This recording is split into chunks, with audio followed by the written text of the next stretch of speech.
investir en bourse, ou plutôt dans l'immobilier. Bonjour, c'est Cédric, j'espère que tu vas bien. Moi ça fait plaisir. Donc pourquoi je te fais cette vidéo?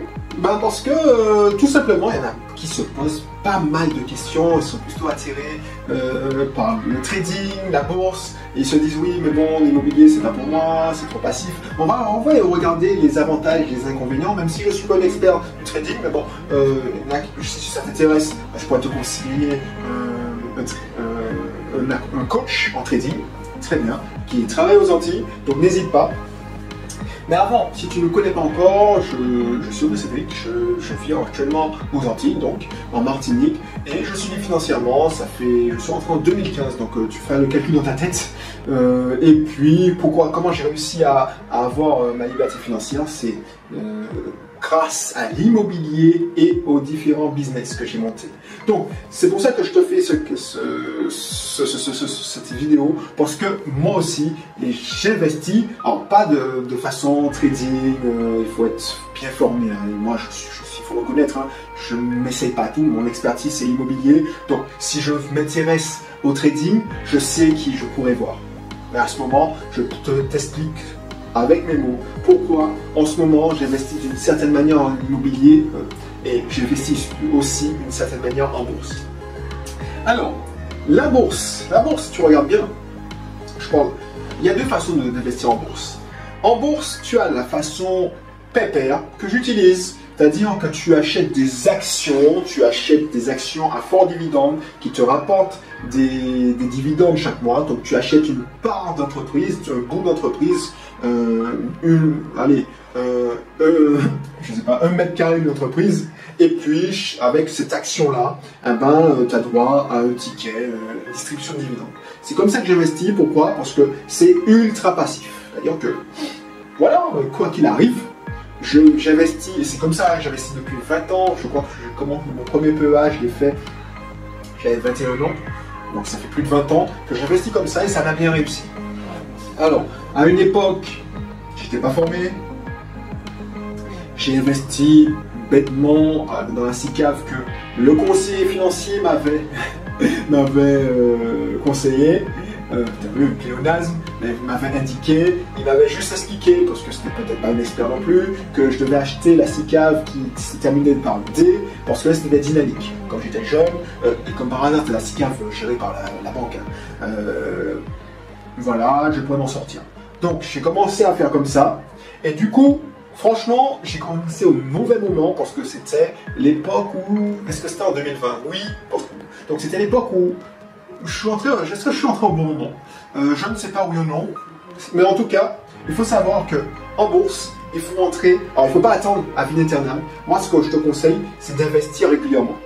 Comme ça, moi, effectivement, quand j'ai investi, je crois que c'était en plus haut, parce qu'on parlait de ça à la télé. Petite astuce, c'est que quand on commence à parler des choses à la télé, que ce soit en immobilier ou en bourse, c'est là qu'il ne faut pas rentrer. Donc du coup, on parlait de ça.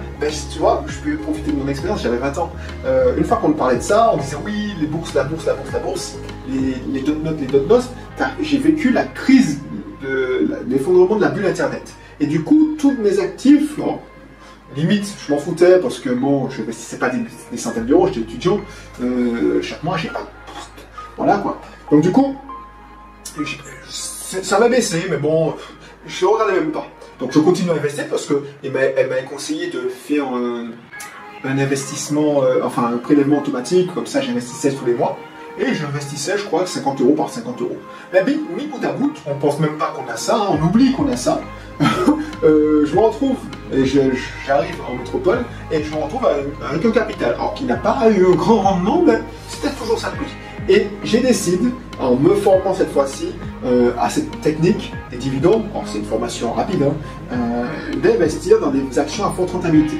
Et c'est là que, effectivement, à chaque fois qu'il y a une crise, je renforce beaucoup plus, mais j'investis quand ça monte régulièrement, chaque mois, dans ces actions. Et finalement, tu auras bien, c'est pépère, c'est hyper passif. Tu ne traites pas, donc quoi qu'il arrive, tu perds la bourse perd moins 20%, crise du Covid, ça s'effondre, tout ça. Mais tu t'en fous parce que tu ne vends pas, donc tu ne perds pas. Et tu as, oui, de temps en temps, des gels de dividendes, mais dans les faits, quand tu regardes, parce que c'est un placement à long terme, très long terme, bah avec cette technique-là, dans les faits, tu ne touches pas à tes intérêts. Si tu investis dans des actions qui sont solides, je ne dis pas de jouer à des actions aléatoires, tu as une chance d'avoir au moins en moyenne 7% par an. Donc c'est un rendement. Donc ça c'est pour la bourse tranquille. Ensuite la bourse de manière trading. Je ne vais pas en parler beaucoup parce que je ne suis pas un expert. Moi ce que je te constate, c'est que pour faire du trading, pour avoir vu des traders le faire, il faut être déjà bien formé, savoir pas mal de choses, comment identifier les patterns comme on dit, les courbes, et il faut gérer ses émotions de manière de maître.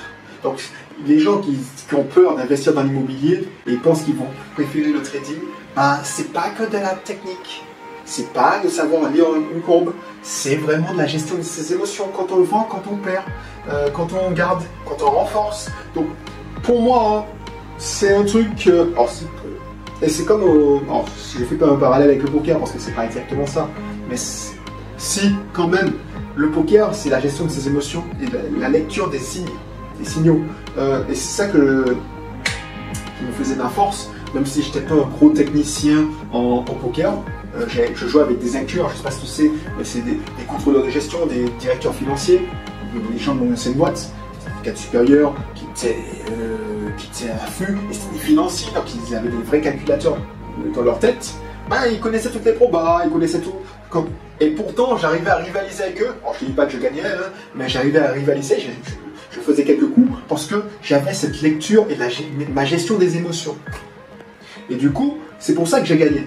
Je gagnais aussi, alors je ne gagnais pas tous les coups, mais c'est de la gestion des émotions. Donc la gestion des émotions, c'est important. Et c'est important dans tout l'immobilier aussi. Mais le truc, c'est que j'ai pas envie de faire l'effort, ou j'ai pas encore le temps, ou c'est pas ma passion, tout simplement. C'est pas encore mon truc d'apprendre la technique. Parce que je t'avoue que les chiffres, autant lire un bilan, un compte de résultats, ça me parle, mais apprendre et étudier le bilan d'une entreprise que je ne possède pas, ça prend du temps, et il faut que je sois en contrôle. Et pour être en contrôle, il faut faire ce travail, il faut faire ses devoirs. Et ça demande, alors les deux techniques, la bourse et le trading, ça demande de faire ses classes. Tu peux pas faire, alors sauf si tu dis, je prends un gestionnaire, et je lisais un livre de bourse de David Lynch, Apprenez à battre la bourse, te disait, les gestionnaires, tu auras bien, pourtant c'est un gestionnaire, il a des milliards, et pour entrer chez lui, il faut être milliardaire. Tu disais que le trader moyen, un sage le bat, parce qu'un sage, il fait pile ou face, et un trader moyen a de moins de bonne performance que si tu faisais un pile ou face avec une pièce. Donc du coup, c'est pour ça que j'investis en bourse de cette manière-là, c'est-à-dire la manière des dividendes, comme ça, c'est comme si j'achetais des actifs, tout simplement, et ça me permet d'avoir des revenus. Des revenus, alors là, passifs. En immobilier, pourtant, pourquoi j'aime l'immobilier? Bon, c'est mon dada, c'est ça qui m'a rendu libre financièrement en partie, parce que je ne veux pas te dire que c'est que l'immobilier. Mais ce truc, c'est que j'aime bien sentir le bien, j'aime bien le visiter, j'aime bien rénover.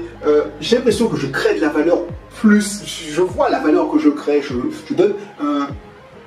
je permets à quelqu'un d'avoir un toit de qualité au-dessus de sa tête. Et c'est ça qui me plaît. Qu'est-ce que je suis au contrôle, alors que la bourse, oui, tu es au contrôle parce que tu as fait tes classes, mais une fois que tu as investi, tu n'es plus au contrôle. Alors ce que tu peux faire, c'est le contrôle, c'est que tu vends ton action. Tu as deux choix, renforcer ou vendre. Mais tu n'es plus en contrôle, tu n'es pas aux décisions du conseil d'administration. Et on prend souvent Warren Buffett,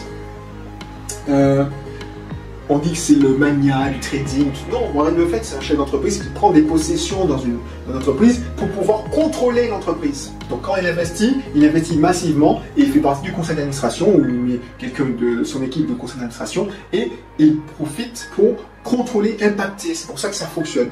Donc c'est un investisseur entrepreneur. C'est pas un trader qui est qu'investisseur.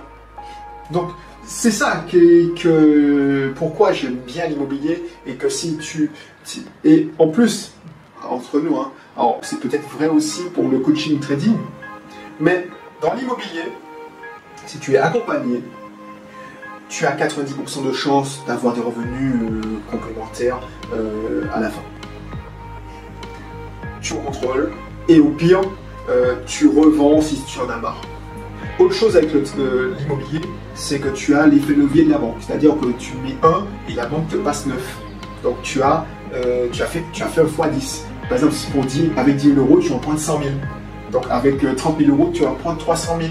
Donc les rendements que tu as, par exemple, quand tu as un rendement, par exemple pour acheter des actions, 10 000 euros d'actions avec le trading, si tu fais bien tes affaires, tu as un rendement sur les 10 000 euros, alors qu'en immobilier, avec 10 000 euros, avec ces mêmes 10 000 euros, tu as un rendement sur 100 000 euros. Donc ça change tout. Tu multiplies par 10. Alors j'exagère quand je dis ça, hein. C'est vrai que c'est caricatural, mais c'est pour te montrer l'effet levier. Donc c'est pour ça, j'apprécie l'effet levier en immobilier et j'apprécie le fait que je sois plus au contrôle. Alors oui, si tu t'y connais en bourse, tu pourras dire oui, mais en bourse il y a des dispositifs pour avoir de l'effet levier. Mais oui, mais c'est pas n'importe qui. Et si ça t'intéresse, je te conseille de te former parce qu'il faut être bien formé pour utiliser ces dispositifs. Donc voilà mon avis, hein, il n'engage que moi. Moi je te dis pourquoi je préfère investir dans l'immobilier et comment j'investis en bourse. Et puis je te dis à bientôt pour au prochain numéro. Allez, bye bye.